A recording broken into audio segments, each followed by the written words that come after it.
Show me the question, beta. Show me the. Which one you were telling?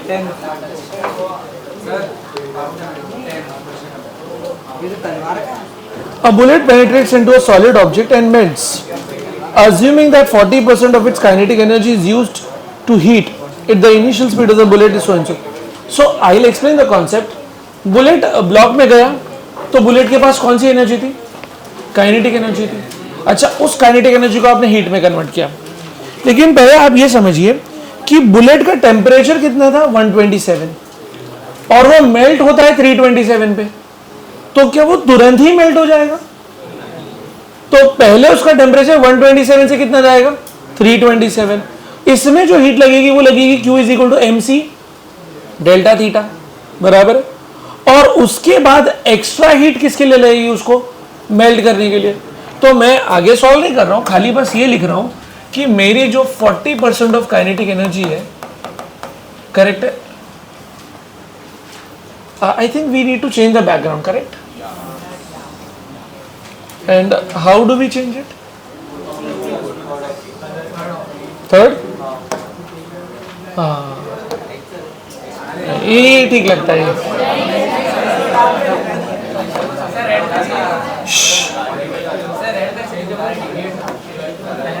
So can I say 40% of the kinetic energy, settle down, is used in three cases, two cases. What is one?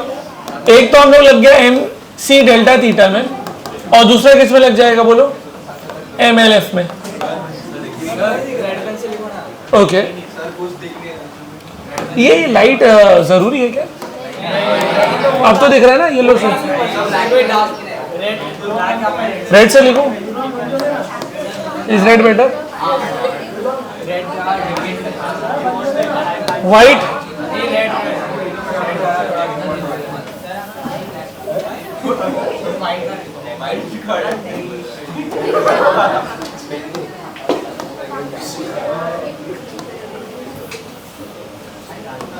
I think this is visible, no? Okay. Now, फिर से मैं equation लिख दूं बेटा. What was the equation? 40% of kinetic energy is used in two parts. MC delta theta plus MLF. सुन लो मेरी बात ध्यान से बेटा. लेटेंट हीट ऑफ फ्यूजन आपको दिया है. आपको बेटा काइनेटिक एनर्जी का फॉर्मूला बता दो फटाफट. Half mv². ये बात आपको समझ में आ गई बेटा. कैन आई से सब जगह से मास कैंसिल हो जाएगा अल्टीमेटली? बोलिए बोलिए. तो ये तो गया. अब क्या क्या चाहिए आपको? Delta theta. कैन आई से डेल्टा थीटा भी आपको दिया है. इसका डिफरेंस इन टेम्परेचर 327 माइनस 127. बोलो ये समझ में आ गया? अच्छा, आपको क्वेश्चन में C दिया है तो मैंने टिक कर दिया. C दिया है स्पेसिफिक हीट कैपेसिटी.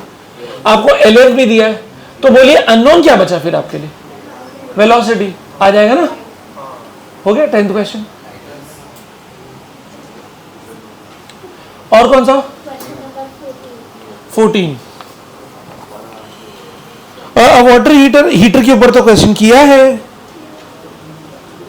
क्या बेटा? हीटर के ऊपर तो किया है ना हमने क्वेश्चन.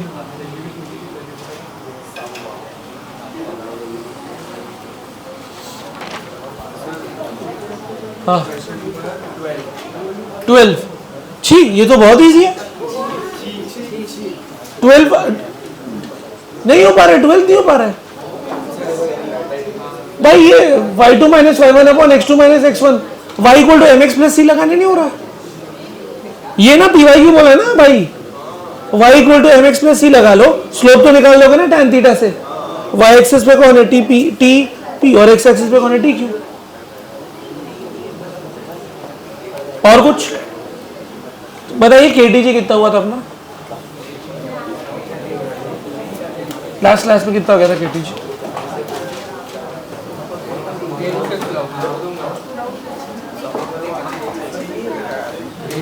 कितना हुआ था? गेलो-सैक्स लॉ हो गया. अच्छा, मतलब हमने तीनों लॉ पढ़ लिए. बॉयल्स लॉ पढ़ लिए, चार्ल्स लॉ पढ़ लिए, गेलो-सैक्स पढ़ लिए. बेटा अभी अगर मैं देखा कि मेरी बुक और दूसरे बुक मिक्स निकली, अगर उसी में आपका सेंटर ऑफ मास निकला तो मैं बुक फाड़ दूंगा आपकी. सर मैं कोई ऑप्शन ही नहीं रखूंगा. फिर आपको सर दूसरी नोट्स लिखवाएंगे, मैं दूसरी नोट्स लिखवाऊंगा. अलग बुक बन जानी चाहिए आपकी. अगर आप एक में अभी लिख रहे हैं तो मैं फाड़ ही दूंगा बुक. हाँ तो हमने गै-लुसाइस लॉ पढ़ लिया था, करेक्ट?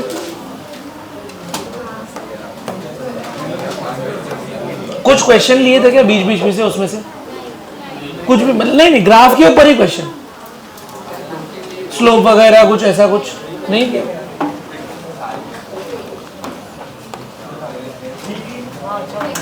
ठीक,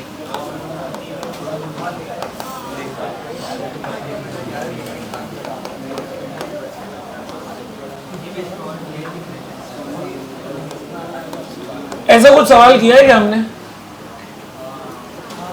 किया रहेगा, ठीक है। तो जरा मुझे एक बार मॉड्यूल दिखा दीजिए, ये सब हमने ऑलरेडी किया है, तो इसी में है केडी जी? हाँ, लास्ट पार्ट है, बोलो। P1 V1 अपॉन T1, यही थे एवोगैड्रोस लॉ। एकदम सिंपल है ना ये, इक्वल वॉल्यूम ऑफ गैस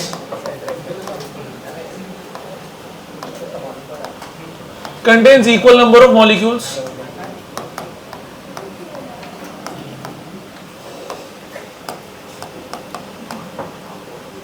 मतलब अगर V1 V2 के बराबर है तो number of molecules 1 equal to number of molecules. आप पढ़ते हैं बेटा केमिस्ट्री में ऐसा कुछ, 1 लीटर ऑफ अ गैस बराबर, हाँ। और उसके बाद आप ये पढ़ते हैं कि अगर 1 मोल है तो उसके अंदर कितने नंबर ऑफ एटम्स रहते हैं, आर यू अंडरस्टैंड? तो अगर आपका वॉल्यूम इक्वल है तो नंबर ऑफ मॉलिक्यूल्स भी क्या रहेगा? ये एवोगैड्रो लॉ आप पढ़ चुके हैं। उसके बाद बेटा शायद ये भी देखा होगा,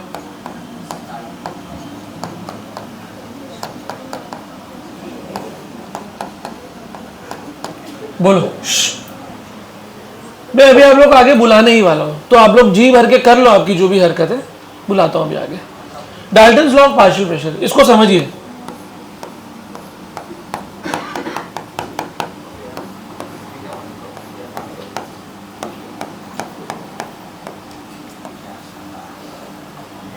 तो हमने क्या किया स्टूडेंट्स, हमने एक गैस लिया जिसकी एक कंटेनर में रखा, उस कंटेनर की वॉल्यूम क्या ली V1, और दूसरा एक कंटेनर उसकी वॉल्यूम क्या है V2। ये एक अलग गैस है, ये एक अलग गैस है, अंडरस्टैंडिंग? ये जो प्रेशर एक्सर्ट कर रही है उसको हम बोलेंगे P1, और ये जो प्रेशर एक्सर्ट कर रही है वो क्या बोल रहे हैं? P2। और अब हम इनको मिक्स कर दे रहे हैं, क्या आपको दिखा? तो टोटल प्रेशर क्या होगा वो हमको निकालना है, अंडरस्टैंडिंग? तो उसका जो टोटल प्रेशर होता है बेटा, that is given by formula P1 plus P2। Technically हमारा टोटल प्रेशर बन जाता है P1 plus P2 plus dot dot dot dot plus Pn, understanding? कैसे आया ये, कैसे प्रूव कर सकते हैं इसको? बहुत सिंपल तरीका है। क्या हम बोल सकते हैं जो स्टार्टिंग में नंबर ऑफ मोल्स है वही एंडिंग में नंबर ऑफ मोल्स है? मतलब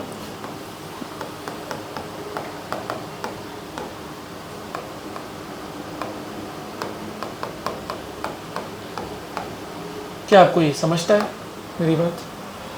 what is the basic formula for ideal gas equation? PV is equal to NRT। तो आप n की जगह पे क्या लिख सकते हैं? PV, करिए करिए, मन में करिए, बोलिए, PV अपॉन RT। आप समझ पा रहे हैं मेरी बात? तो आप इसको ऐसा लिख सकते हैं ना,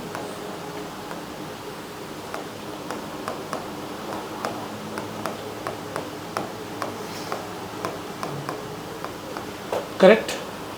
टेम्परेचर हमने मान लो सेम रखा है। अच्छा, नेक्स्ट में क्या मैं बोल सकता हूं, अब पूरा नया सिस्टम हो चुका है, तो क्या हम बोल सकता हूं P नेट V नेट, क्या आपको मेरी बात समझ रही? Upon what? RT। क्या आपको ये समझता है? Simple, okay. RT क्या हो जाएगा बेटा? कैंसिल। तो आपके पास कुछ बचा है ऐसा?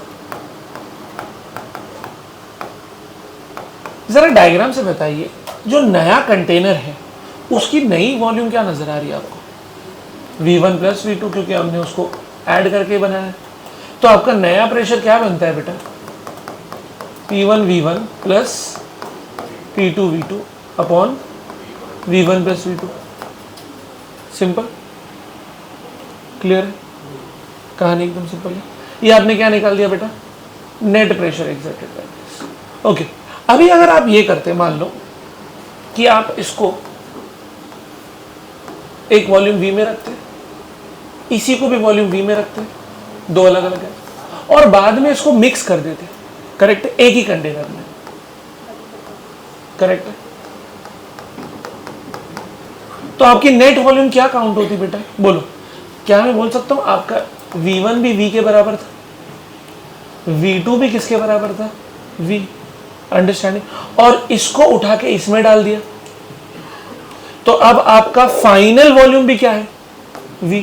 तो V1 के जगह पे भी क्या लिखना पड़ता, V, V2 के जगह पे भी क्या लिखना पड़ता, V, और फाइनल वॉल्यूम यहाँ पे V नेट के जगह पे क्या लिखना पड़ता। अगर वो V सब जगह से कैंसिल हो जाता, अगर मैं ये केस बनाऊं आपके लिए, तो इसके लिए आपकी इक्वेशन क्या बनती, बोलो, P1V is equal to NRT, बोलो। यहाँ पे क्या बनती, P2V is equal to N2RT, यहाँ पे क्या बोलती, P net into V is equal to N total RT। Are you understanding. फिर यहाँ से अब इक्वेट करते, N1 प्लस N2 को ऐड करते, मैं आपको कराऊं कि इसके आगे का आपको समझ में आ गया, बोलो। यहाँ से N1 क्या लिखोगे, P1V अपॉन RT, यहाँ से N2 क्या लिखोगे, P2V अपॉन RT, यहाँ से N टोटल क्या लिखोगे, P net V upon RT। कहने से सब जगह से V कॉमन निकलने वाला था, RT भी कैंसिल निकल रहा, और अगर ये पूरी कहानी क्लियर हो जाती तो आपको P नेट आता क्या, P1 plus P2 plus what ever, इस दो ही गैस है तो P1 प्लस P2, समझ में आया। ये फॉर्मूला और ये फॉर्मूले में डिफरेंस क्या है, बोलो। यहाँ पे हमने उन दोनों को एक अलग कंटेनर में डाला जो कि सेम साइज का नहीं था, यहाँ पे हमने क्या किया, दोनों को मिक्स कर दिया, और कौन से कंटेनर में, एक ही कंटेनर में। क्लियर है। अच्छा, ये फॉर्मूला आप कहीं ना कहीं रट लेना, कहीं ना कहीं आपको सवाल आएगा। कैसा सवाल आएगा बताता हूँ, देखो।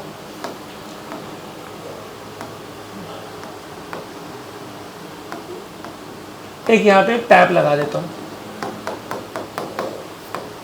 बताइए आपको दो अलग अलग गैस दिखी, क्या ये फिलहाल मिक्स हो पा रही है, क्यों नहीं मिक्स हो पा रही है, क्योंकि सर हमने वो वाल्व को क्लोज रखा है। वाल्व बोलो या टैप, आप समझ पाते हैं मेरी बात।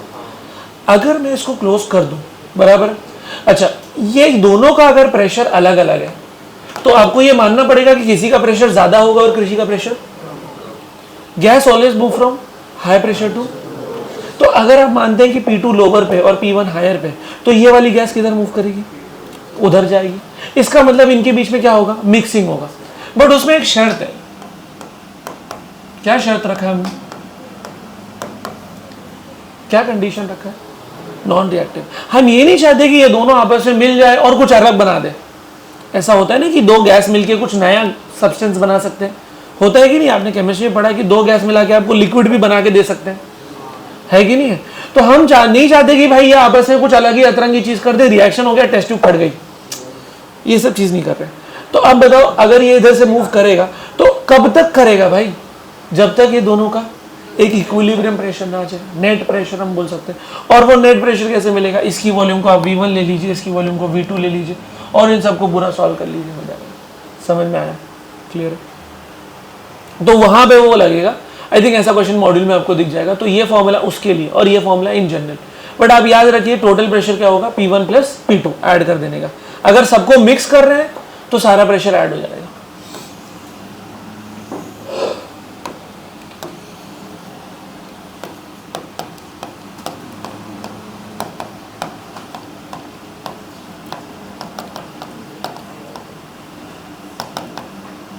ग्राम्स लॉ ऑफ डिफ्यूजन, ठीक है ना। डिफ्यूज का मतलब क्या होता है,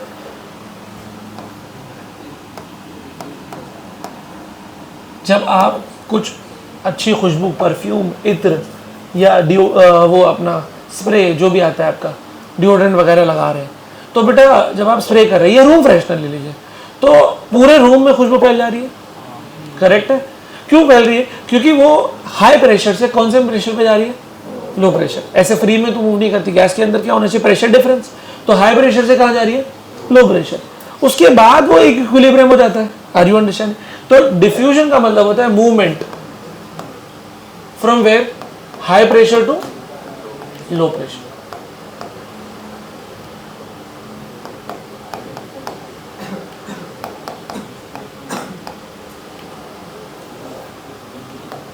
ठीक है, ग्राम्स लॉ ऑफ डिफ्यूजन। तो गैस जो है वो डिफ्यूज करेगी हाई प्रेशर से लो प्रेशर के लिए, और ये डिफ्यूजन का जो रेट है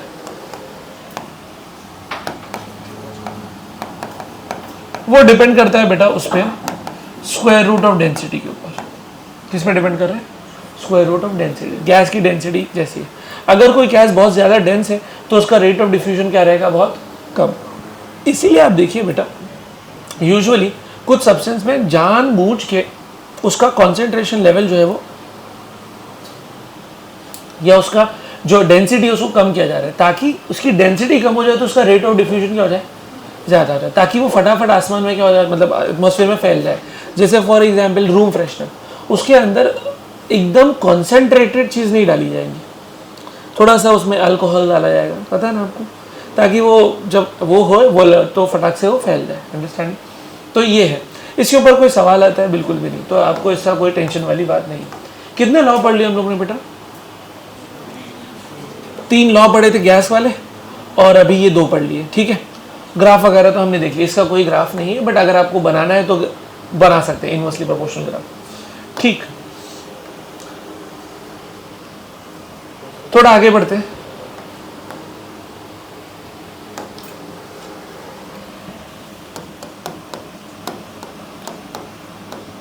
लास्ट टाइम भी ये सवाल पूछा था, इस बार फिर से पूछ रहा हूँ, what is ideal gas equation? What is ideal gas actually? Last time पूछा था। A gas which obeys all gas law is called as ideal gas. Ideal gas equation sir हमारा फेवरेट टॉपिक है, सारे बच्चों का आता ही है। बोलो क्या है बेटा? Very nice. पी क्या है बेटा आपका? प्रेशर, वॉल्यूम बोल रहे। वी क्या है? अच्छा, एन क्या है? जिसके फॉर्मूले क्या है? N is equal to mass upon molar mass, बराबर, given mass upon molar mass, बराबर। और आपका एक और फॉर्मूला बनता है एन अपॉन, इसमें एन क्या है? Number of molecules, and N A क्या है? Avogadro number. ठीक, आर क्या है? Universal gas constant. ये वर्ड यूनिवर्सल क्यों डाला है हमने? ये वर्ड यूनिवर्सल क्यों डाला है हमने? यूनिवर्सल क्योंकि सब गैसेस के लिए ये वैल्यू क्या रहने वाली है बेटा? फिक्स ही रहने वाली है, चेंज होने वाली है। इसकी वैल्यू अगर आप बता दें तो बहुत अच्छा होगा। बोलो 0.83। और कुछ बोलो, मैं लिख नहीं रहा हूँ, आप लोग का मैं इंतजार कर रहा हूँ, क्योंकि आपने केमिस्ट्री में पढ़ा है ना। 8 हाँ बोलो 8.314। वेरी गुड बेटा, ये सही है, बट इसका यूनिट क्या है वो इंपॉर्टेंट है। क्या हो गया? खाली एक लेटर मूव हुआ?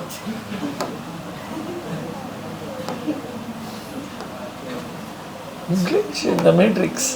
8.314 जूल पर केल्विन पर मोल। एक और आता है ना 0 लीटर एटीएम में, अगर आप बता दें तो बहुत अच्छा रहेगा। लीटर एटीएम पर मोल पर केल्विन। सोचो सोचो सोचो, मैं नहीं बताऊंगा भाई, आपने पढ़ा है ये चीज। 1.03 नहीं, 8 से ही चालू होता है वो भी।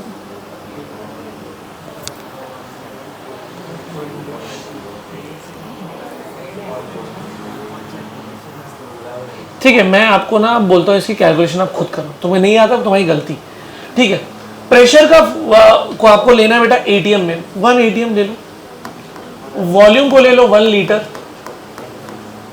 करेक्ट। नंबर ऑफ मोल्स को 1 ले लिया, और टेम्परेचर एसटीपी का टेम्परेचर कितना होता है? करेक्ट,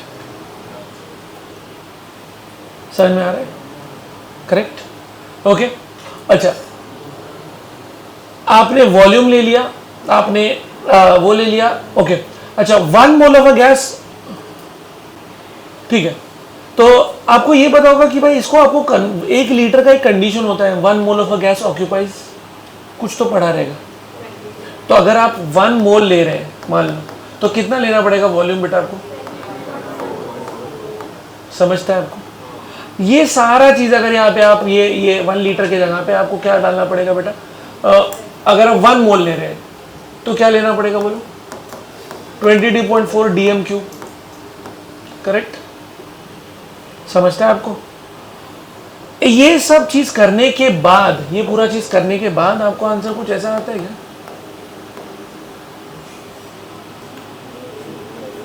नहीं था ये आपको केमिस्ट्री में? क्या है इसकी वैल्यू? यही है, कुछ और पढ़ा है? नहीं पढ़ा है?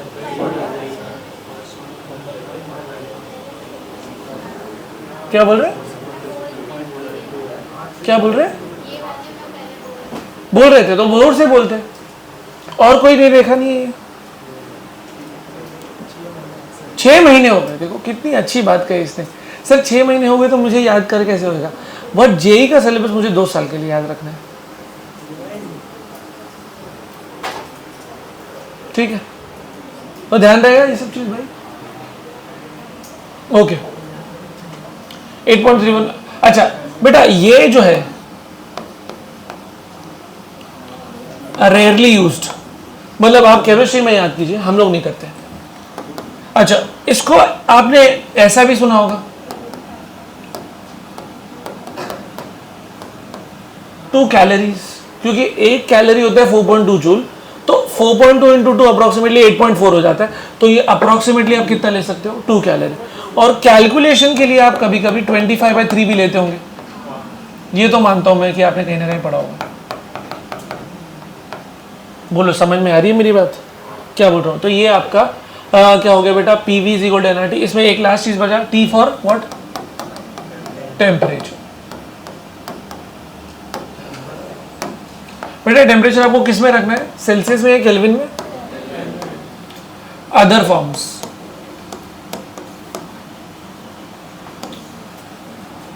अभी आपने पढ़ा पीवी इज इक्वल टू क्या बेटा? एनआरटी। क्या हम एन को प्यार से लिख सकते हैं? बोलो N upon N A.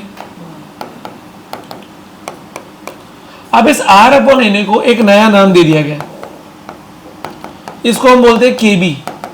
KB stands for Boltzmann constant. कहीं आया है अब तक आप लोग को? कहीं नहीं आया? क्या बात है। यूनिट्स एंड डायमेंशन जब पढ़ रहे होंगे तब शायद देखा होगा, but again as per Lakra वाला 6 महीना हो गया तो वो तो कुछ याद नहीं आएगा, है ना? हमें 6 महीना हो गया तो हम क्यों याद रखेंगे? रिवाइज नहीं किया। बोल्ट्जमैन कांस्टेंट बोलते हैं। इसकी वैल्यू आप लोग प्लीज बताइए कैसे कैलकुलेट करें। आर की वैल्यू अभी तो पढ़ी हमने, बोलो क्या पढ़ी आर की वैल्यू? 8.314 बराबर जूल पर केल्विन पर मोल। अच्छा एवोगाड्रो नंबर की वैल्यू सबको आती है, जैसे सेकंड बेंच पे हमको ये सर बता देंगे। बोलो व्हाट इज एवोगाड्रो नंबर की value? Very good, 6.022 into 10⁻², correct, 23 बराबर। इसको सॉल्व करेंगे तो आंसर आ जाएगा 1.38 इंटू 10⁻⁻, करेक्ट। तो ये हो गया केबी, बोल्ट्जमैन कांस्टेंट। और अच्छा बताइए आर आपका क्या हो गया? वो तो आप आर अपॉन केबी कर लिया। तो फाइनल इक्वेशन क्या है? मैं ऐसा लिख दूं, बोलो PV is equal to N बच गया केबी टी। तो क्या ये भी एक आइडियल गैस इक्वेशन है? हाँ ये भी modified form of ideal gas equation है, ठीक है। थोड़ा और मॉडिफिकेशन करें, ये एक फॉर्म था। अरे भाई नुकसान मत पहुंचाओ। अच्छा ये बताओ, आपको ये समझता है ये लिखना PV is equal to NRT. NRT को मास अपॉन मोलर मास के टर्म्स में लिख सकते हैं। अच्छा ये बताओ, हमने इसको एक नया नाम देना है फिर से। पहले बताओ आर क्या होता है? अभी तो पढ़ा, फिर से बोलो। Universal gas constant. Capital M क्या है? Molar mass. और आप ये जानते हैं कि हर गैस का मोलर मास अलग अलग है। ऑक्सीजन लेंगे तो अलग लेना पड़ेगा, नाइट्रोजन लेंगे तो अलग लेना पड़ेगा। तो इसीलिए इसको हमने एक नाम दे दिया है। क्या नाम दिया है जरा बताएंगे? क्या लिखा है? Specific gas constant. देखो नाम इटसेल्फ ही आपको क्लियर करके दे देगा। गैस कांस्टेंट तो है बट स्पेसिफिक का मतलब क्या? हर गैस के लिए अलग अलग। क्यों हर गैस के लिए अलग अलग? क्योंकि हर गैस का मोलर मास अलग अलग। तो अब एक नया फॉर्मूला बन गया, पीवी इज इक्वल टू छोटा एम छोटा आर टी। ये आपकी बन गई, करेक्ट है। और अब एक लास्ट वाला, मस्ती रुकनी नहीं चाहिए, PV is equal to N R T, बराबर है। अच्छा बोलो क्या आपको ये समझा? अच्छा, आपको ये स्टेप समझा क्या? बोलो, tell me what is mass upon volume. कहीं तो पढ़ा है, कहीं तो पढ़ा है। Density, very good. तो आपका ये हो गया, एम को उधर ले लिया, तो P M is equal to rho R T. तो कितनी आइडियल गैस इक्वेशन पढ़ ली? 3। एक तो आपको पता है बचपन से, PV is equal to N R T. अभी ये पढ़ ली, PV equal to N k B T, PV is equal to छोटा एम छोटा आर टी, और P M is equal to rho R T. Sir क्यों पढ़ रहे हैं? कहीं ना कहीं काम आएगी। अभी आज का लिखना जो बचा है फटाफट लिख लीजिए बेटा। डाल्टन्स लॉ का वो आपको बोलना पड़ेगा, स्टेटमेंट लिख लो। डाल्टन्स लॉ का स्टेटमेंट लिखो। In a mixture of, Dalton's law का स्टेटमेंट लिख लो। In a mixture of 2 or more non reacting gases, in a mixture of 2 or more non reacting gases, in a mixture of 2 or more non-reacting gases, the total pressure, 2 or more non-reacting gases, the total pressure is equal to, the total pressure is equal to sum of the pressure, the total pressure is equal to sum of the pressure exerted by the individual gases। ठीक, नहीं statement ये, हाँ ये जो है question है, और उसका ये पहले रिजल्ट डिराइव कर लिया। ऐसा क्वेश्चन आएगा कहीं ना कहीं, पहले ये समझ लो। तो अगर हम एक गैस मॉलिक्यूल को देखें तो समझाने के लिए बस, what is happening dear students, ये इधर जा रहा है, फिर इधर जा रहा है, इधर जा रहा है। अच्छा, इसकी वेलोसिटी एक ही डायरेक्शन में या बहुत सारे डायरेक्शंस में? करेक्ट है। और एक मॉलिक्यूल की बात करें या जितने मॉलिक्यूल, सब रैंडमली जा रहे हैं। तो ये मॉलिक्यूल इधर जा रहा है, ये मॉलिक्यूल इधर जा रहा है, ये मॉलिक्यूल इधर जा रहा है, ये मॉलिक्यूल इधर जा रहा है, ये मॉलिक्यूल। आज आपके भी पेरेंट आएंगे, तेरी भी फील्डिंग सेट है बेटा। चलो, फेंकने की बात छोड़, ये जो तू बातों से फेंक रहा है उसको, ठीक है। तो ये मॉलिक्यूल का बेटा, अगर मैं आपसे पूछूं एवरेज स्पीड क्या है, तो स्पीड में तो डायरेक्शन देखने की दिक्कत है नहीं, सारी स्पीड को ऐड करो, डिवाइड करो, तो आपको एवरेज स्पीड मिल जाएगी। बट अगर मैं आपसे पूछूं एवरेज वेलोसिटी, लिखने का तरीका ये है,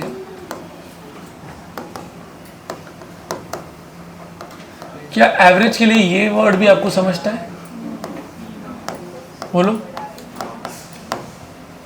है ना? तो ऐसा लिखना चाहिए मुझे,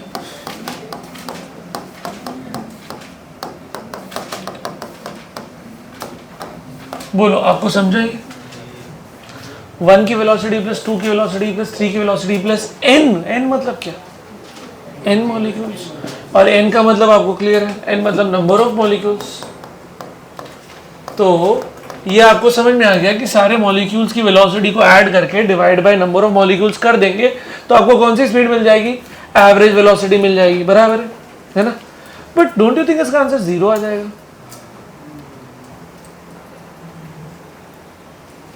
जैसे ऐसे रैंडमली समझा रहे हो, दिक्कत आ सकती है। अगर स्पीड निकालना तो समझ में आ जाता है, एवरेज का ओवरऑल जो है वो दिक्कत हो सकती है। ठीक है, क्या दिक्कत हो सकती है इसमें? भाई सब रैंडम है ना, आप समझ पा रहे हैं मेरी बात?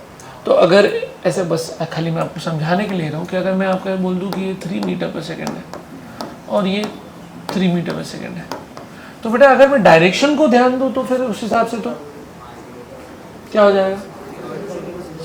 अंडरस्टैंडिंग डायरेक्शन का भी ध्यान लेंगे। तो थोड़ी तो दिक्कत हुई, साइंटिस्ट लोग को परेशान हुए, क्या है क्या है, तो उन्होंने बोला कुछ तो करना चाहिए, तो ठीक है करते हैं।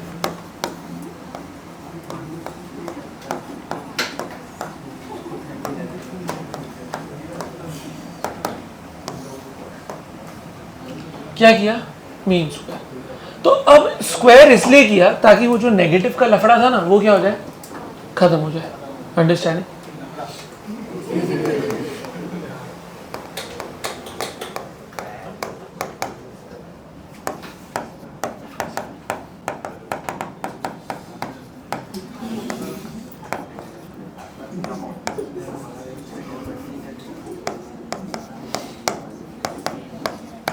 बोलो क्या आपको ऐसा समझता है? ओके, बट ज़रा सोचिए, अगर एक मॉलिक्यूल है, इसकी वेलोसिटी 3 मीटर पर सेकेंड है, इसकी भी वेलोसिटी 3 मीटर पर सेकेंड है, तो इसको प्लस लोगे, इसको क्या लोगे, माइनस लोगे, तो 3 का स्क्वायर कितना हो जाएगा, 9। इस -3 का स्क्वायर कितना हो जाएगा, 9 + 9 करना पड़ेगा। 2 मॉलिक्यूल की बात हो रही है तो डिवाइड भी कितने से करना पड़ेगा, 2 से। 9 + 9 कितना होता है बेटा, 18। 18 डिवाइड बाई 2 कितना होता है, 9। तो आपको जो मीन स्क्वायर स्पीड आई क्या आई, 9। बट आप तो चाह रहे थे क्या निकालना, मीन। अच्छा, अगर मैं आपको कहूँ कि आप लोग की मीन एज 24 है, झूठ है सही है, झूठ है, क्योंकि सर हमारे में किसी का भी एज जो है वो 24 नहीं है। Are you understanding? तो क्या मैं बोल सकता हूँ मीन आपके सबसेट के सबसे लार्जेस्ट वैल्यू से भी छोटा होता है। Are you understanding? आपका सबसे लार्जेस्ट एज ग्रुप भी है, जो भी एज है, उससे भी छोटा ही रहना चाहिए मीन। इधर तो हम ले क्या रहे थे 3 और हमें आंसर क्या आ रहा है 9। तो इसका मतलब ये तो रबिश है, कोई मतलब ही नहीं है। तो उन्होंने बोला अब क्या करें भाई, मुझे नेगेटिव हटाना था, तो नेगेटिव हटाने के लिए ये कर लिया। और ठीक है भाई, बट आपने जो किया वो गलत किया, उस काम तो नहीं बन रहा है। तो उन्होंने बोला ये करते हैं,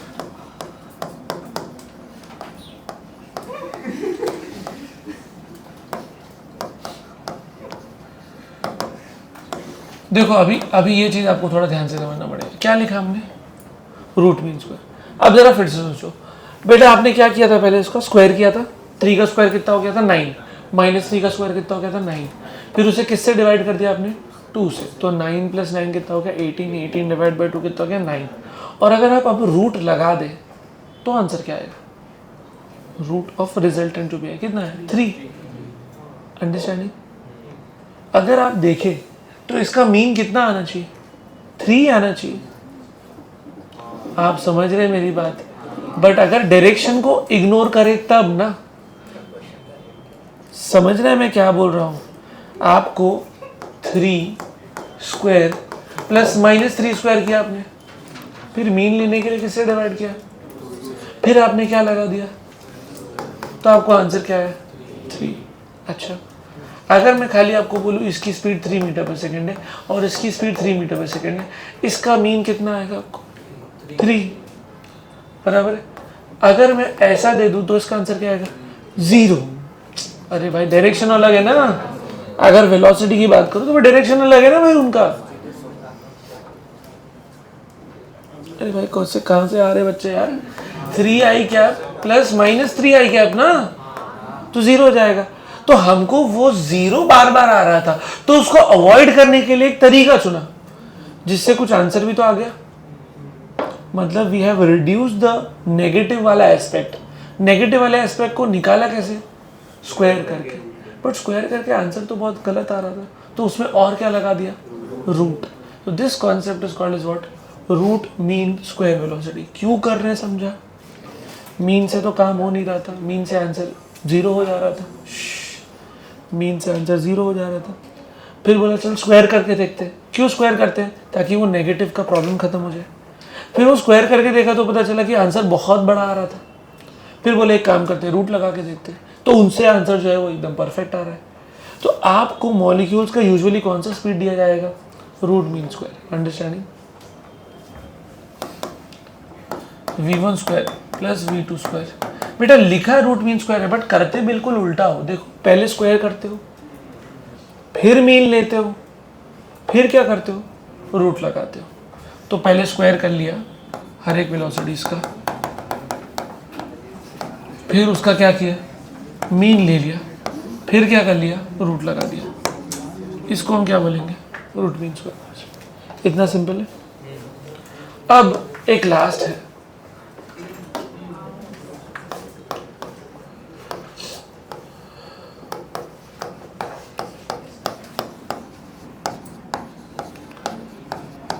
मोस्ट वेरिएबल स्पीड। ठीक है, फॉर एग्जाम्पल मान लो आपका टेस्ट हुआ 100 मार्क का फिजिक्स का, और आपको ऐसे नंबर है 40, 50 बाई 40, 42, 43, 44, है ना, है ना। किसी एक को उसमें से 10 भी आया होगा, 5 भी आया होगा, किसी को 70, 80 भी आया होगा, करेक्ट। मान लीजिए ऐसा किसी ने मतलब पेपर देखा, मैं नहीं दिया, आपका खाली शीट पे मार्क देखा, ठीक है, तो खाली एक सरसरी तौर से देखा, सरसरी समझता है ऐसा ऊपर ऊपर से देख लिया, तो मैं आके आपको ये बोलूँगा क्या पढ़ाई करते तुम लोग को सबको 40 नंबर आया है, तो जिसको कम आया है वो तो खुश है, मैं बच गया ना, मुझे तो नेगेटिव में ही आया था लेकिन सर ने मुझे कुछ बोला नहीं, और जो 80 नंबर लाया तो वो बोल रहा है मुझे क्यों तोड़ा, मैं तो पढ़ाई करके आया हूँ। अंडरस्टैंडिंग। तो मोस्ट प्रोबेबल स्पीड क्या है कि ज़्यादातर लोगों को जो आया है वो क्या हो जाता है आपका मोस्ट प्रोबेबल। अंडरस्टैंडिंग। तो मोस्ट प्रोबेबली क्या है कि भाई मोस्ट प्रोबेबली सबको 40 नंबर आया, तो सर ने सबको बोला कि तुम लोग सारे लोग 40 नंबर ही लेके आए, तुम लोग ये हैं वो है गधे फलाना धमाका बोल के चले गए।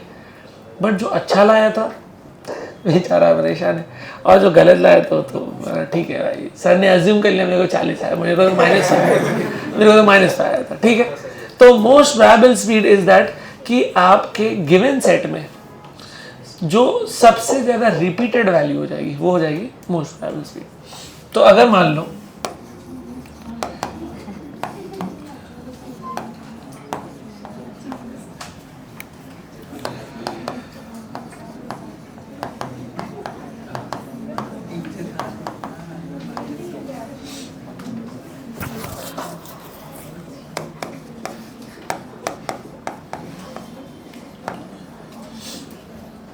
सुनिए,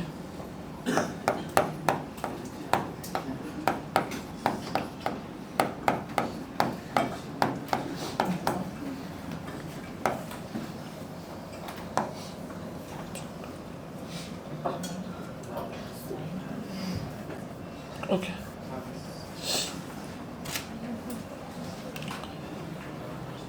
बेटा इसमें हाईएस्ट वैल्यू क्या है? हाईएस्ट 9, लोवेस्ट क्या है? बट जब मैंने ये देखा तो मैंने क्या बोला, सबको लगभग कितना है, 3 या 4 है, ऐसा बोल के सर ने झापना चालू कर दिया। सबको पढ़ते नहीं है, नहीं 9th वाला परेशान है, 8th वाला परेशान है, 1st वाला खुश है, बोले हाँ ठीक है। तो इसमें अगर मैं आपसे बोलूँ what is the most probable speed, it is what 3 है ना, ये ऑब्वियसली किलोमीटर पर सेकंड में। ओके, अगर मैं आपसे बोलूँ मीन, तो सर वो तो निकालना पड़ेगा, करते हैं 1 + 2 3, 3 + 3 6, 6 + 9 18, 23, 26, 29, 33, 33 + 8 41, 41 डिवाइडेड बाय 10 मॉलिक्यूल्स है, तो क्या आंसर है 4.1। तो इसका मतलब क्लास का मीन तो 4.1 है, बराबर है। बस वो क्या बोल रहे हैं, मोस्ट प्रोबेबल कितना है, अंडरस्टैंडिंग। अच्छा, अभी अगर मैं आपसे बोलूँ इसका आरएमएस निकालो, तो आरएमएस का उल्टा करना पड़ेगा ना, पहले स्क्वायर करना पड़ेगा, करे स्क्वायर, बोलो किलोमीटर पर सेकेंड। चलो 1 का स्क्वायर 1 प्लस, एक काम करता हूँ मैं लिख देता हूँ, 1 + 4 + 9 प्लस कितना हो जाएगा बोलो 81 + 9 + 25 + 9 + 9 + 16 + 64। चलो कर लेंगे अपन, बोलो ये हो जाएगा 90 है ना, करेक्ट है। अच्छा 16 और 9 ये कितना हो जाएगा 25, तो एक हो गया 90 + 50 हो गया 140 प्लस दिस विल बिकम 69 + 18 कितना हो जाएगा, टोटल 150 हो चुका था, बराबर, ये कितना हो जाएगा 18 और ये अपना 25। इसके बाद मेरे हिसाब से हो जाएगा आपसे सॉल्व, बोलो कितना हो जाएगा, ले लिया था 25 पहले लिया था वाला, हाँ वो 25 पहले ले लिया, तो वो 50 ले लिया था हमने, तो ये 50 ये 50 हो चुका, ये और ये 50 हो चुका था, ये आपका 90 हो चुका था, 140 140 + 18 158 + 5 163 + 64 163 + 64 कितना 63 + 64 कर रहे हैं तो 7 हो गया, और हाँ कितना 227 और डिवाइड बाय 10 कर दिया तो 22.7। Root of 22.7 will be greater than 4 but less than 5, बराबर। रूट ऑफ 227 बोला ना अपन ने, 227, तो किसका 227 होता है, अगर 15 का रूट ऑफ 22.7 ना बराबर है, तो मुझे जहां तक लग रहा है ये अपना 4 के ऊपर 5 के आसपास जाएगा, थोड़ा कम ही ले सकते हैं मेरे ख्याल से 4.5 के ऊपर ही लेना चाहिए, 4.6 या 4.7 लेना चाहिए, ठीक है, समझा आपको। अच्छा मैंने ये रैंडम वैल्यूज लिए थे, बट आप मेरे को कंक्लूजन बता सकते हैं कौन सा सबसे ज्यादा आया, RMS, कौन सा सबसे कम आया, MPS। अच्छा मीन को यूजुअली हम लोग एवरेज भी बोल सकते हैं, तो how to remember this, you remember, हाँ राम तो कोई बोलता ही नहीं है, ठीक है, तो R for RMS, A for average और M फॉर MPS। सिंपल तरीका याद करने का, RMS value is greater than average value is greater than MPS value, simple है। ओके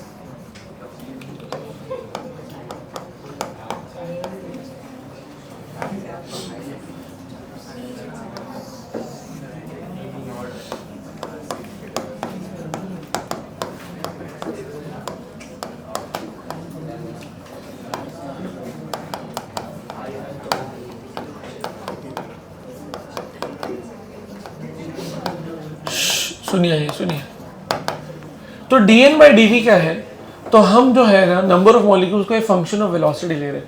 जरा देखिए क्या लिखा है हमने, number of molecules having a particular velocity, okay v तो आपको पता है वेलोसिटी। अब इस कर्व का मतलब समझिए बेटा, मैक्सिमम मार्क्स कितना था, 9 याद आया, और मिनिमम मार्क्स कितना था, 1। देखो 1 आया एक बच्चे को, 9 भी आया कितने बच्चे को, एक ही बच्चे को, अंडरस्टैंडिंग। अच्छा टेक्निकली 8 यहाँ पे आना चाहिए, 7 यहाँ पे आना चाहिए, 3 यहाँ पे आना चाहिए, ऐसा समझ में आया, 2 यहाँ पे आना चाहिए। अच्छा 3 सबसे हाईएस्ट पे, उसका रीजन क्यों है, क्योंकि 3 जो है उसके लिए मेरे पास लोग बहुत ज्यादा है, कितने लोग हैं, 4, समझा, समझ में आया।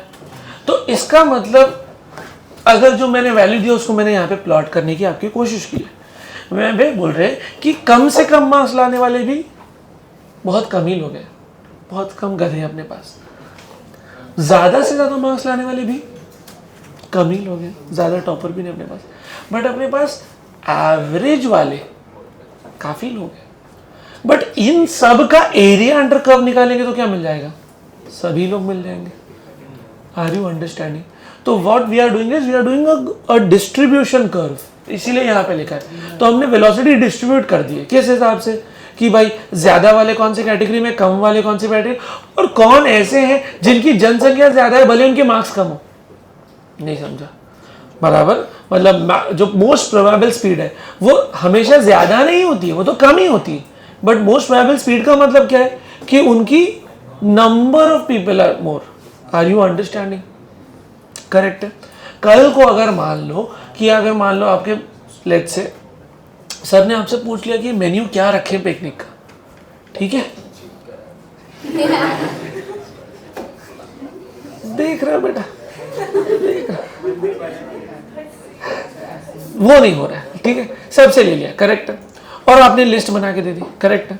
अब लिस्ट में सर ने देखा ज्यादातर लोगों की डिमांड है पनीर, अंडरस्टैंडिंग, समझो समझो, वेज का कंडीशन है, चिकन है मैं मानता हूँ यार, चिकन तो है ही है एंड एंड, लेकिन मान लो कंडीशन क्या रखा है कि सर ने बोला है कि सबको क्या देंगे, सबने ज्यादातर लोगों ने पनीर लिखा है, बराबर है, तो वो डिसाइड हो जाएगा बाय डिफॉल्ट।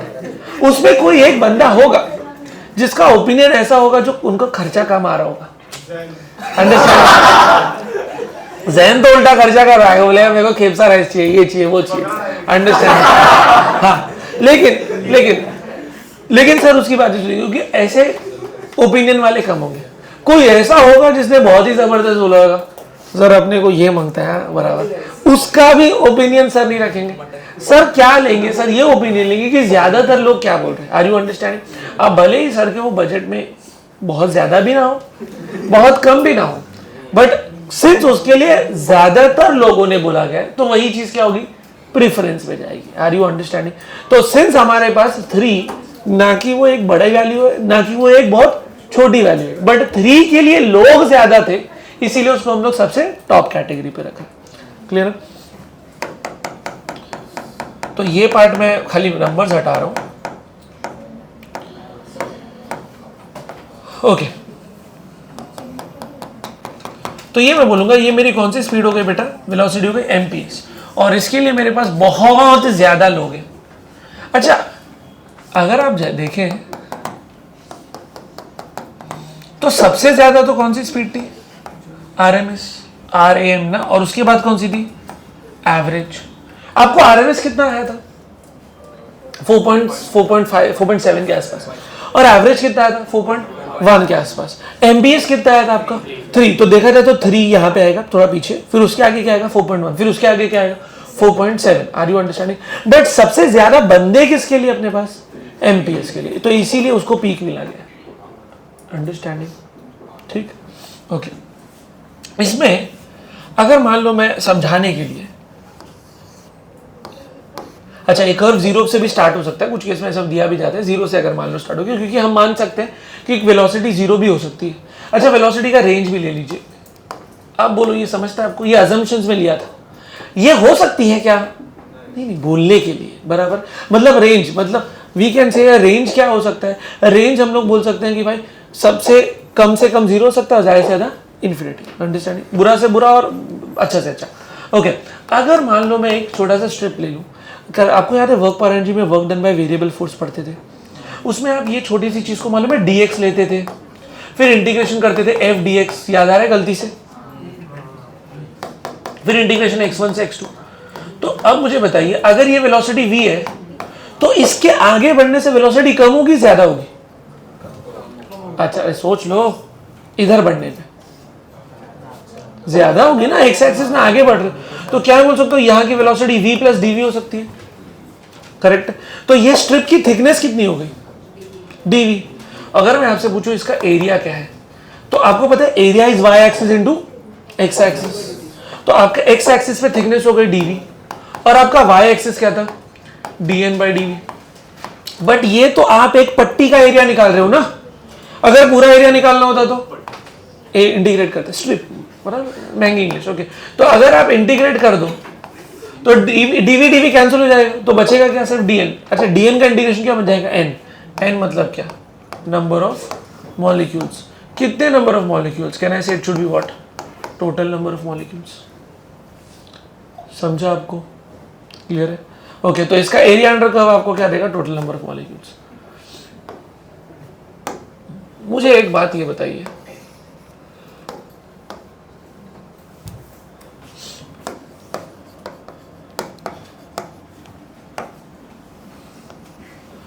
अगर मैं हीट कर दूं, टेम्परेचर बढ़ा दूं, तो डोंट यू थिंक मॉलिक्यूल की मस्ती बढ़ जाएगी, उनकी वेलोसिटी बढ़ जाएगी। तो ये एक कर्व है और ये एक कर्व है, ठीक है। आप देख सकते हैं कि आपका VMPS और VMPS दोनों केस में अलग हो चुका है। आपको दिख रहा है आपका कर्व आगे शिफ्ट हो गया। बताओ ये वाली VMPS और ये वाली VMPS में कौन सी वाली ज्यादा लग रही है, ये वाली। इसका मतलब जब आप हायर टेम्परेचर पे जाते हैं तो आपकी VMPS2 ग्रेटर देन क्या हो जाती है, VMPS1। आपका कर्व क्या हो जाता है बेटा, शिफ्ट हो जाता है, सारी वेलोसिटी क्या हो जाती है, बढ़ जाती है। क्यों बढ़ती है वेलोसिटी, फॉर्मूला तो है ही, मैं दूंगा ही, बट क्यों बढ़ती है वेलोसिटी, क्योंकि sir when temperature increases their molecular energy increases, kinetic energy increases. Kinetic energy का बेसिक फॉर्मूला बता देंगे, एकदम बेसिक वाला। तो इसका मतलब अगर काइनेटिक एनर्जी बढ़ रहा है तो उसका क्या बढ़ रहा है, वेलोसिटी बढ़ रहा है। सर ये कैसे पता, फर्स्ट लेक्चर में पढ़ा था ना, total energy is a function of kinetic energy and potential energy. Potential energy का हमने बोला था मिनिमम होता है क्योंकि उनके बीच में अट्रैक्टिव फोर्स नहीं है। यार ये सब अजम्पशंस में ही लिखा है हमने, अंडरस्टैंडिंग? तो ये है, बट कर्व जो है ना बेटा, कर्व जो है ना थोड़ा फ्लैटन हो गया, फ्लैटन आउट हो गया, मतलब अब हर किसी के पास कुछ ना वेलोसिटी आ गई। मतलब कहने का मतलब है जो गरीब था ना, अब वो भी थोड़ा सा एनर्जी ले लिया है, मतलब जिसकी वेलोसिटी 0 थी अब उसके पास भी थोड़ी एनर्जी आ गई है। अंडरस्टैंडिंग? तो आपका कर्व जो है वो फ्लैटन हो गया, मतलब रेंज ऑफ मॉलिक्यूल्स की जो वेलोसिटी है वो इंक्रीज हो गई है, एंड ओवरऑल जो वेलोसिटी आपका वो तो इंक्रीज हुआ ही हुआ है। तो लेकिन इसके ऊपर कुछ ऐसा सवाल नहीं आएगा, खाली आपको समझा रहे कि टेम्परेचर से कर्व किधर शिफ्ट हो रहा है, राइट। अभी क्या है आपका लिखना बाकी है, तो लिख लीजिए फटाफट।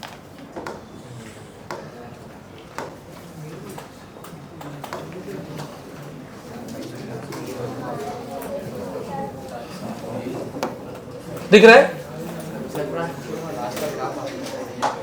बाकी लोग क्या करेंगे बेटा?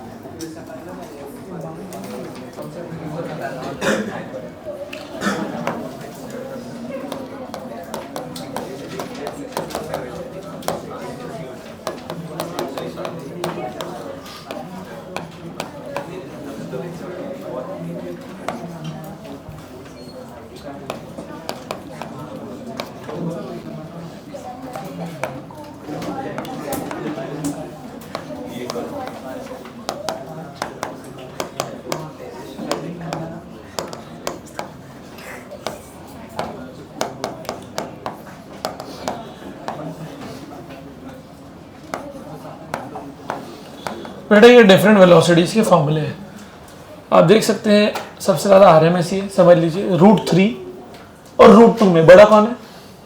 √3। 8/π is what? 8/3.14। What is 8/3.14?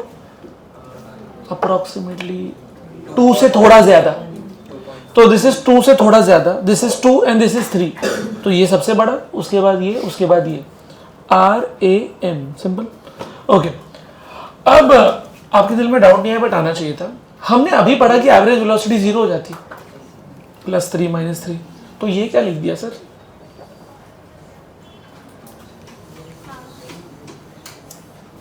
The whole concept of RMS is because the average was getting 0 ना। अरे आर यू देयर? डायरेक्शन अलग अलग था तो 0 हो रहा था, तो उसको हटाने के लिए स्क्वायर किया, बट स्क्वायर से काम नहीं बना तो फिर रूट भी लगा दिया। Are you understanding what I am telling? But then आप ही ने बोला कि 0 आ रहा था तो हमको यहाँ तक जाना चाहिए। सर ये समझ में आता है, ये भी समझ में आता है, ये क्या है, ये कैसे है बेटा? ये लिखने के लिए एवरेज है, बट ये एक्चुअली है क्या? स्पीड है। समझ में आया? This is not velocity. Average velocity तो 0 ही है। क्या है ये? स्पीड। मतलब ये फॉर्मूला डायरेक्शन को लेके डिराइव किया गया, डायरेक्शन के बगैर निकाला गया, इसमें कोई डायरेक्शन लिया नहीं गया। Are you understanding? समझ में आ रहा है? ये स्पीड है, ठीक है? Is this part clear? Sir ये फॉर्मूला आया कैसे? इसका प्रूफ नहीं है सिलेबस में, इसका प्रूफ नहीं है, इसका है, तो इसको हम पढ़ेंगे। तो इसको बाद में हम प्रूव कर देंगे, मतलब कहीं नहीं है, JEE के सिलेबस में भी, एडवांस में भी नहीं करना है, सब तो है ही नहीं।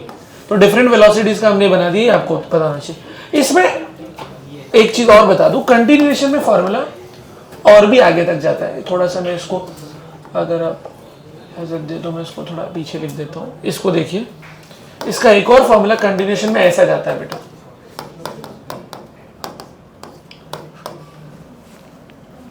पूरी क्लास में खाली तुम दोनों की आवाज आ रही है बेटा। करे तो करे क्या, कहे तो कहे क्या तुम लोग का? बोलो भाई।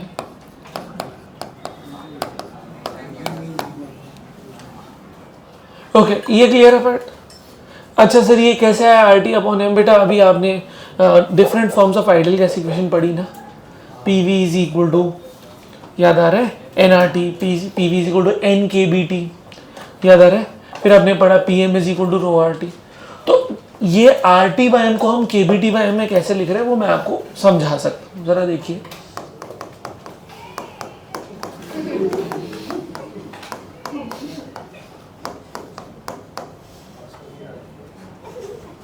ओके,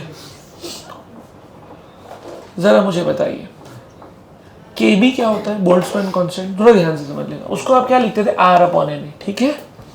T को तो टेम्परेचर बोलते हैं, M को मास। अच्छा, तो R आ गया, T आ गया, इसमें M क्या है, M मतलब एक मॉलिक्यूल का मास, किसका मास, एक मॉलिक्यूल का मास, करेक्ट है। और Na का मतलब एवोगाड्रो नंबर। तो जब आप एक मॉलिक्यूल के मास को एवोगाड्रो नंबर से मल्टीप्लाई कर देते तो आपको क्या मिल जाता है बेटा, मोलार मास।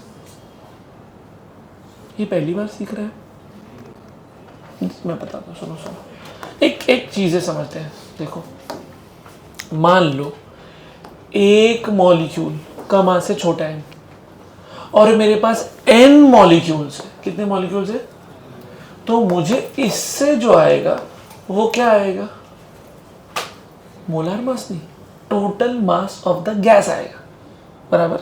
एक मॉलिक्यूल का मास, n molecule, total mass of, बराबर। अच्छा, ये सारे मासेस जो आपको मैं अज्यूम कर रहा हूँ मॉलिक्यूल, वो मास सबका सेम ले रहा हूँ क्योंकि हमने बोला all molecules are rigid identical, कुछ याद आ रहा है, ठीक है। बट अगर मैं इसी में Na मल्टीप्लाई कर दूं तो क्या आएगा, बोलो, मोलार मास। क्लियर है सबको, पक्का। अगर आपको कोई डाउट होता है तो इसका रेशियो लेके देखिए ना, इसका रेशियो लेके देखिए। अगर आप रेशियो लेंगे तो mm कैंसिल हो जाएगा। अच्छा, n/Na क्या होता है, नंबर ऑफ मोल्स, और m/ मोलार मास क्या होता है, नंबर ऑफ मोल्स। अरे इसको आप क्या बोलोगे, गिवन मास ही तो बोलते थे, और इसको क्या बोलते थे, molar mass. Given mass upon molar मास क्या था, नंबर ऑफ मोल्स, और number of molecules upon Avogadro number is also what, number of moles. अरे समझा मेरी बात। तो ये आप एक काम करिए, याद करके रखिए, कहीं ना कहीं लिख लीजिएगा। अच्छा, ये बताओ kBT/m को RT/m कैसे बनाया, वो क्लियर है।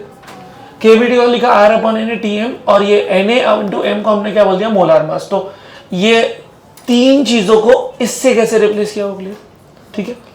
तो कोई भी आप एग्जाम में यूज किए, जैसे फॉर एग्जांपल आपको Kb दिया है तो आप Kb यूज करके ये वाला फॉर्मूला कर लो।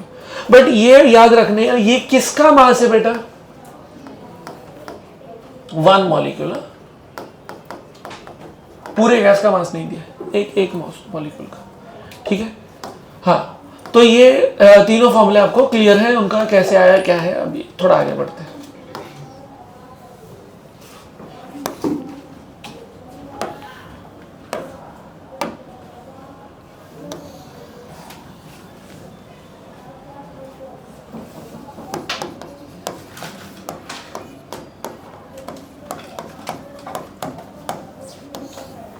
Mean free path, lambda mean से डिनोट करते हैं हम लोग।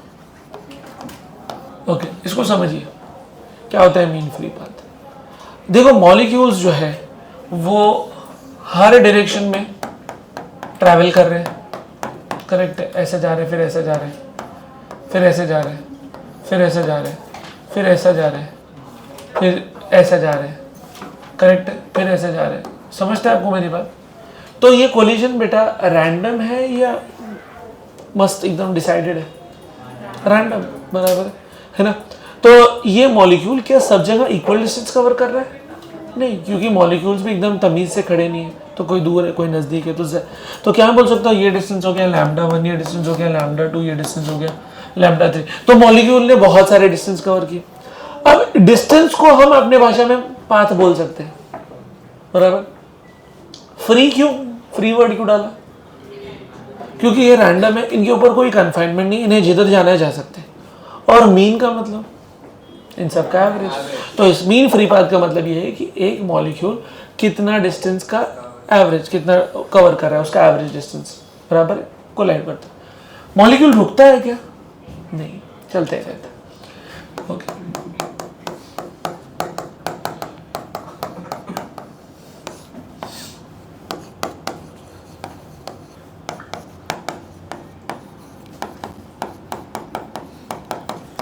ये बात क्लियर है। एन क्या हो गया आपका, नंबर ऑफ कोलिजन्स। अब इसका एक स्टैंडर्ड फॉर्मूला है जिसका भी प्रूफ आपको नहीं है, डायरेक्ट एनसीईआरटी में उठाया हुआ है, डायरेक्ट कुछ है नहीं, प्रूफ आपको डीसीपी में भी नहीं मिलेगा, आपको ये बस लर्न करना पड़ेगा।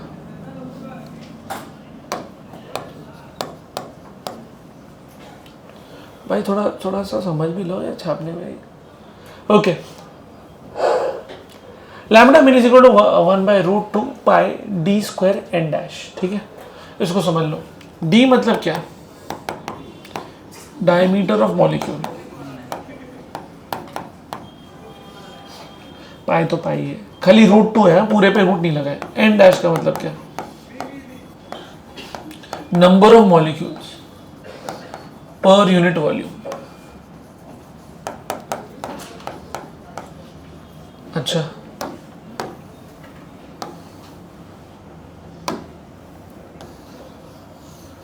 जरा एन डैश के बारे में थोड़ा सा सोचते हैं। क्या आपको ये मैथमेटिकली समझा? Number of molecules per unit volume. मुझे आइडियल गैस इक्वेशन बता दीजिए आप लोग। अच्छा, ये चलेगा? बोलो, ये वाला लिख दूं? चलेगा? ये भी तो पढ़ा था अभी। तो मैं क्या कर रहा हूं, देखिए, P is equal to n upon v KBT, ये भी समझेगा आपको। अच्छा, एन अपॉन वी को मैंने क्या नाम दे दिया? N dash. अच्छा, डैश लगाने से आई होप आपको कंफ्यूजन तो ना हो। अगर मैं डैश नहीं लगाता तो आप गलती से उसको नंबर ऑफ मोल्स भी मान सकते थे, तो जानबूझ के मैंने क्या लगा दिया? N dash. ठीक है, तो अब आपको एन डैश की वैल्यू क्या आ गई? बोलो, P अपॉन KBT, ये समझ में आ गई? अब ये वैल्यू पुट कर दो। बोलो, लैम्डा मीन का फॉर्मूला क्या हो जाएगा? 1/√2 pi d square. N dash की जगह पे क्या डालना है? P upon KBT। तो और अच्छा फॉर्मूला क्या बन गया? KBT अपॉन √2 पाई डी स्क्वायर इंटू P। अच्छा, इस फॉर्मूले से क्या मैं बोल सकता हूं कि आपका जो है वो लैम्डा मीन टेम्परेचर को डायरेक्टली प्रोपोर्शनल है। अब सोचिए और समझिए, जब आप टेम्परेचर बढ़ाते हैं तो कहने से मॉलिक्यूल्स की काइनेटिक एनर्जी बढ़ जाएगी, बराबर? वही अभी ऊपर इक्वेशन में पढ़ा ना, RMS is directly proportional to square root of temperature. और अगर उनकी काइनेटिक एनर्जी बढ़ जाएगी बेटा, तो उनकी वेलोसिटी बढ़ जाएगी, जिसकी वजह से बेटा वो बहुत ज़्यादा दूर सफ़र तय करेंगे, बहुत ज़्यादा कोलाइड करेंगे, अंडरस्टैंडिंग? तो उनका मीन फ्री पाथ भी क्या हो जाता है? बढ़ जाता है, एनर्जी ज़्यादा आने की वजह से। अगर मैं आपसे इसका ग्राफ बनाने को कह दूं तो आप बना लेंगे खुद से? लकड़ा वाला, बोलो। सिंपल, स्ट्रेट लाइन बन जाएगा। और अगर मैं प्रेशर की बात करूं तो वो इनवर्सली प्रोपोर्शनल टू प्रेशर है, तो उसका ग्राफ भी आप लोग बना लेना। बोलो, हो जाएगा?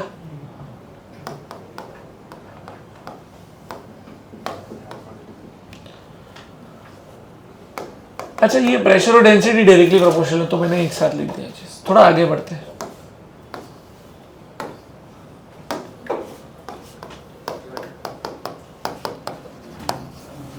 कोलिजन फ्रीक्वेंसी, थोड़ा एकदम बेसिक चीज बताइए। Speed is equal to distance upon time.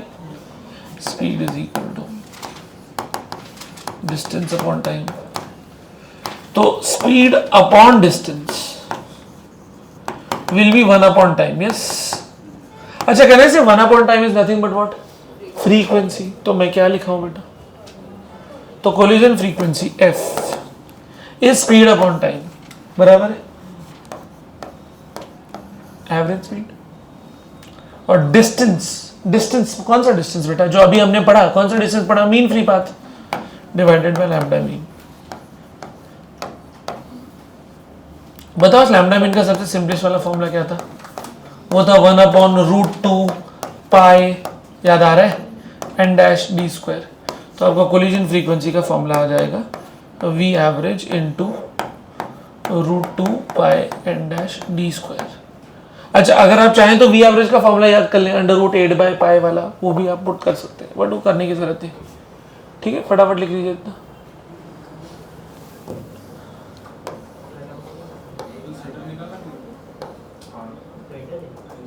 बेटा यहीं से चालू किया ना कि ऊपर से?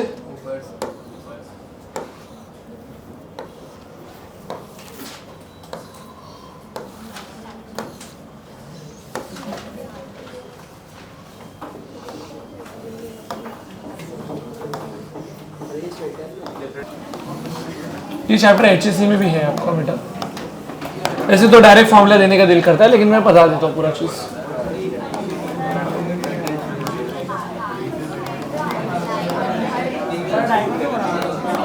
हाँ बिगर डायग्राम के लिए सुन लीजिए, अभी 10 मिनट है अपने पास, 10 मिनट में डेरिवेशन हो जाएगा। ओके ओके,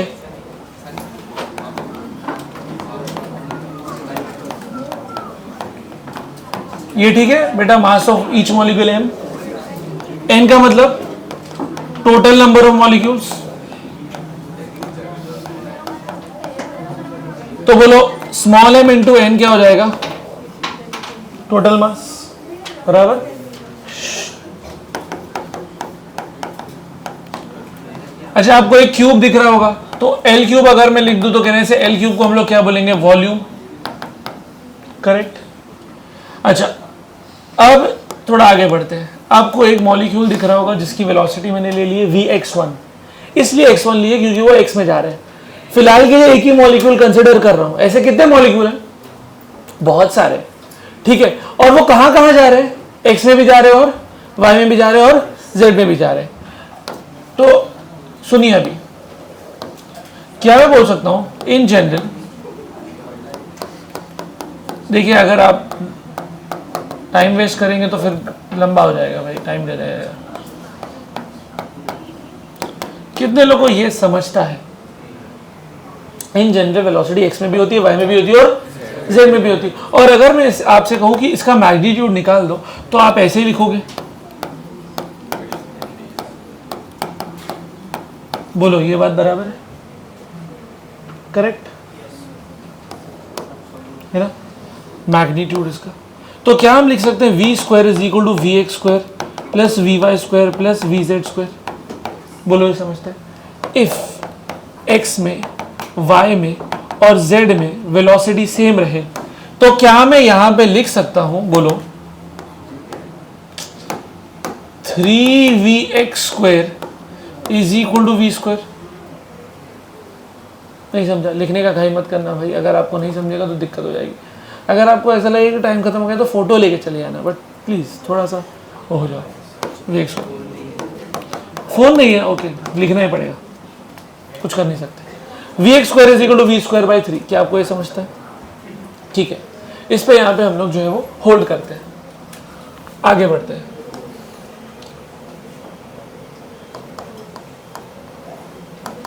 बेटा, ये आपने सेंटर ऑफ मास वगैरह में सुन लिया और कई बार हमने पढ़ लिया।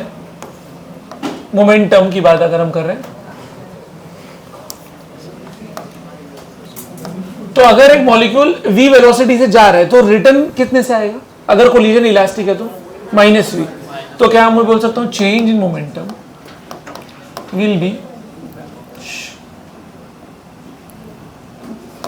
-mv minus of mv। कितने लोगों को समझा ये?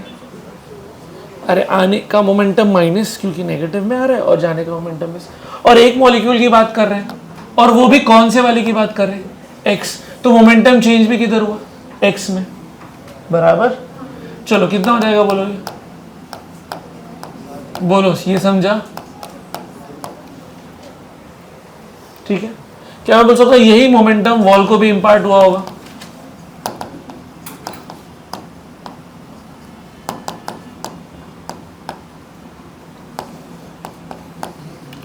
अच्छा, क्या आप बता सकते हैं फोर्स का ये फॉर्मूला सही है कि नहीं?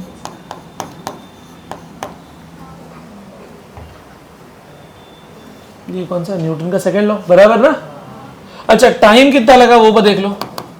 क्या मैं बोल सकता हूं टाइम उसको लगाइए,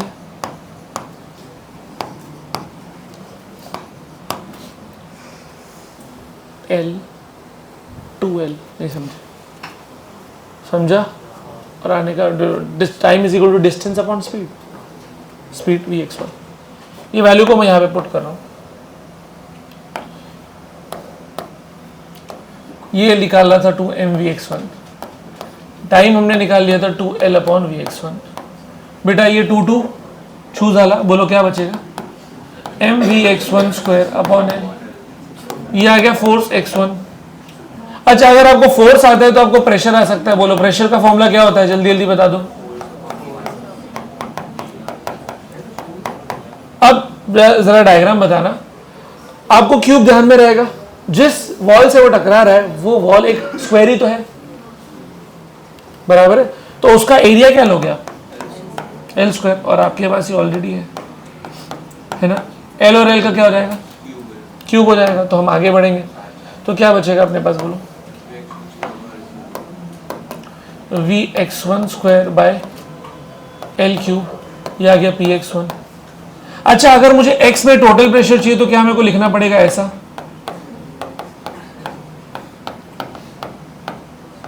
बोलो,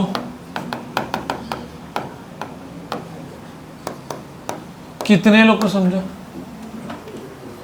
x में टोटल प्रेशर विल बी एक मॉलिक्यूल, दुनिया भर के मॉलिक्यूल है, x में सारे मॉलिक्यूल्स का।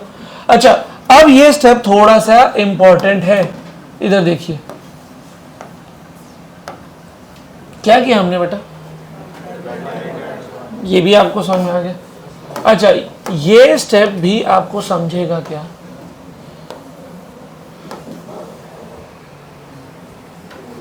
सो रूट और स्क्वायर लगा दिए, क्यों लगाए वो इधर आके आपको अभी पता चल जाएगा। बोलो, रूट लगाने से आपको नहीं लग रहा कि जो अंदर आपको आया है वो कोई तो फॉर्मूला है, टाइप्स ऑफ वेलोसिटी पढ़ी थी, कौन सी ऐसी वेलोसिटी जिसमें रूट लगा रहे थे हम लोग, बोलो, ये आरएमएस वेलोसिटी हो ना, देखो ना, आपने सबका स्क्वायर किया फिर डिवाइड बाय एन कर दिया, तो ये हो क्या गया, v r m s, but उसका भी क्या हो रहा है, स्क्वायर इनटू व्हाट, एन।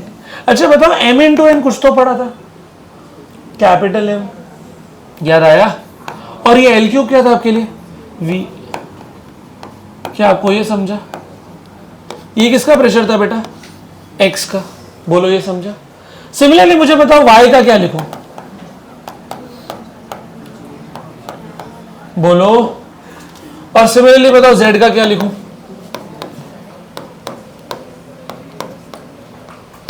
क्या आपको ये बात समझ में आई, पक्का, गैस मॉलिक्यूल x में भी प्रेशर लगाएंगे, y में भी लगाएंगे और z में भी लगाएंगे। क्या बोल सकते हो, average pressure will be px plus py plus pz divide by 3, नहीं आप नहीं समझे, समझे आप लोग,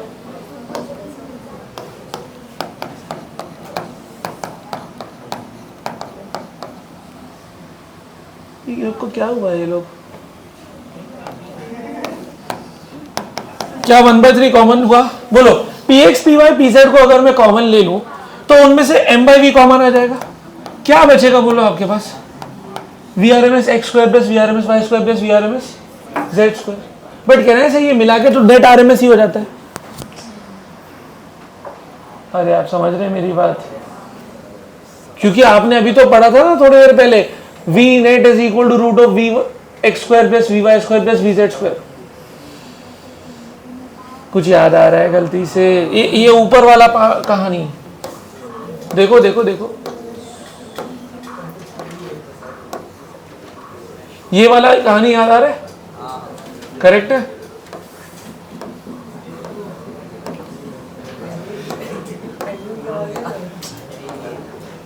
इससे आता है ना, इससे, इसी को फिर से करने से आता है ना,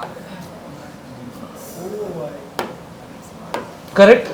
तो ये आपका VRMS हो गया टोटल, तो प्रेशर का फॉर्मूला हो गया 1/3, बेटा ये x का है, y का है, z का है, नेट है ये, समझा,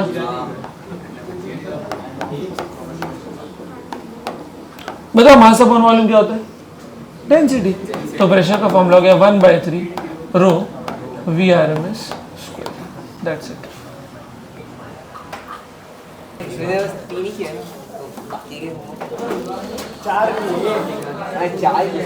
I like people who act smart but are dumb.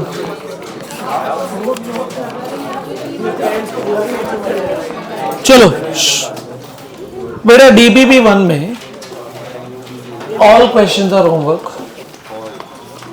तो there are 15 questions. एक्सरसाइज में तो मैंने आपको जो मार्क किया वो तो आपका कैरी फॉरवर्ड हो ही रहा है. Then you have to come to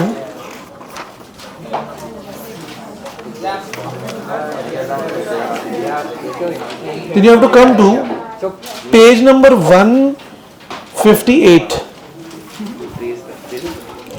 Page number 158. Question number 3. Question number 3. Question number 3 के बाद you have to go for question number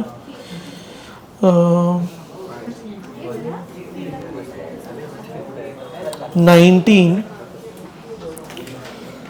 question number 18, question number 22, question number 23, question number 27, question number 26, question number 37, question number 33,